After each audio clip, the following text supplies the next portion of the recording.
Hello friends, परिवर्तन channel में आपका स्वागत है। आज हम जोसेफ मर्फी की book the power of your subconscious mind book के चैप्टर 4 के बारे में बात करेंगे। हम सभी एक हेल्थी लाइफ जीना चाहते हैं। हम चाहते हैं कि हमें किसी भी प्रकार की बीमारी ना हो, इसलिए हम डेली रूटीन में अपनी बॉडी की केयर भी करते हैं। बट फिर भी हमें किसी न किसी प्रकार की बीमारी का सामना करना पड़ता है। अगर मैं आपसे पूछता हूँ क्या आप एक हेल्थी लाइफ जीना चाहते हैं, जाहिर सी बात है आपका जवाब हाँ में होगा। तो चलिए बात करते हैं बुक के चैप्टर के बारे में, जिसका शीर्षक है प्राचीन काल में मानसिक उपचार। राइटर चैप्टर के माध्यम से हमें बताते हैं कि किस प्रकार प्राचीन काल में लोगों का उपचार किया जाता था। युगों युगों से हर महाद्वीप, परिवेश और संस्कृति के लोग जानते थे कि कहीं न कहीं पर एक उपचारक शक्ति है जो व्यक्ति की शारीरिक क्षमताओं को दोबारा लौटा सकती है और बीमारी ठीक कर सकती है। दुनिया के शुरुआती इतिहास में मनुष्यों को भले या बुरे के लिए गोपनीय तरीके से प्रभावित करने का ज्ञान, जिसमें बीमारी का उपचार भी शामिल था,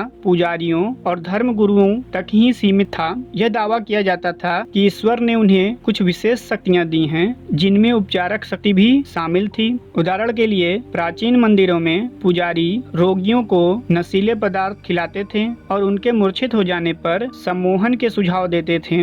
मरीजों को आश्वासन दिया जाता था कि उन्हें नींद में ईश्वर दिखेगा और उनका उपचार हो जाएगा। इस तरह बहुत से रोगी स्वस्थ भी हुए। हीकेट के भक्तों से कहा गया कि वे राल, लोबान और गंध रस को छिपकलियों के साथ मिलाकर दूज के चांद की रोशनी में खुली हवा में कूटें। इस अजीब और रहस्यमय रस्म के बाद वे देवी की प्रार्थना करते थे, अपना बनाया हुआ काढ़ा पीते थे और सो जाते थे। अगर उनकी आस्था दृढ़ होती थी तो उन्हें सपने में देवी नजर आती थी। हालांकि यह अनुष्ठान हमें अजीब, संभवतः अति कल्पनाशील भी लगे, लेकिन इसके बावजूद इससे अक्सर रोग ठीक हो जाते थे। जिन भी चीजों की आप इच्छा करते हैं, प्रार्थना करते समय यह विश्वास करें कि आपको वे मिल रही हैं और वे आपको मिल जाएंगी। इस वाक्य को दोबारा सुनें और काल के फर्क पर गौर करें। विश्वास और मिल रही हैं वर्तमान काल में है, लेकिन मिल जाएंगी भविष्य काल में है। लेखक हमें व्याकरण के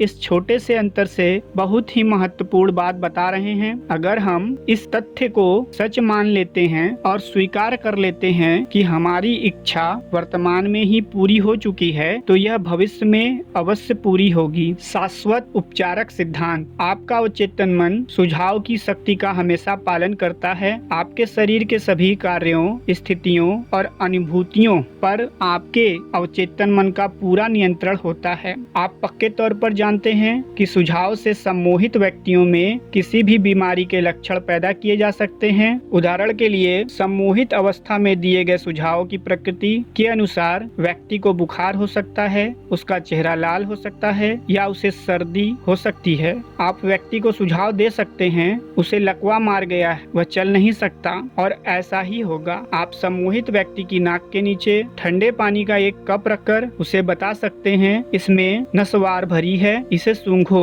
वह बुरी तरह और बार बार छींकने लगेगा।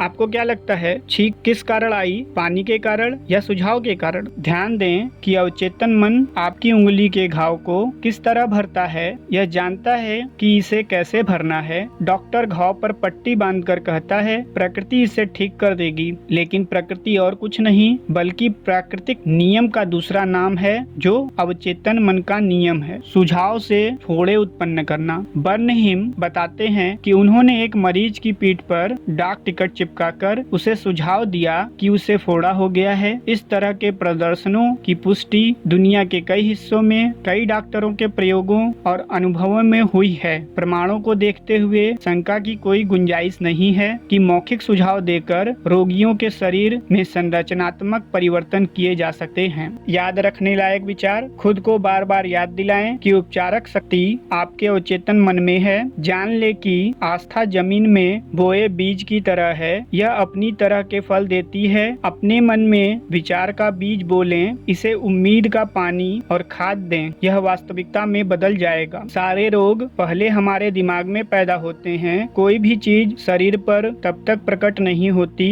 जब तक उसके अनुरूप मानसिक संरचना न हो। सम्मोहन के सुझाव से लगभग हर रोग पैदा किए जा सकते हैं। सम्मोहन के सुझाव से लगभग हर रोग पैदा किए जा सकते हैं। इससे पता चलता है कि आपके विचार कितने शक्तिशाली हैं। उपचार की केवल एक ही प्रक्रिया है और वह है आस्था। सिर्फ एक ही उपचारक शक्ति है और वह है आपका अवचेतन मन। चाहे आपकी आस्था की वस्तु सच्ची हो या झूठी, आपको परिणाम मिलेंगे। आपका अवचेतन मन आपके दिमाग के विचारों पर प्रतिक्रिया करता है। आस्था को अपने दिमाग के विचार के रूप में देखें, इतना ही काफी है। सारे रोग पहले हमारे दिमाग में ही पैदा होते हैं। खुद को बार बार यह याद दिलाते रहें कि उपचारक शक्ति आपके भीतर ही है और वह उपचारक शक्ति आपके अवचेतन मन में है। धन्यवाद।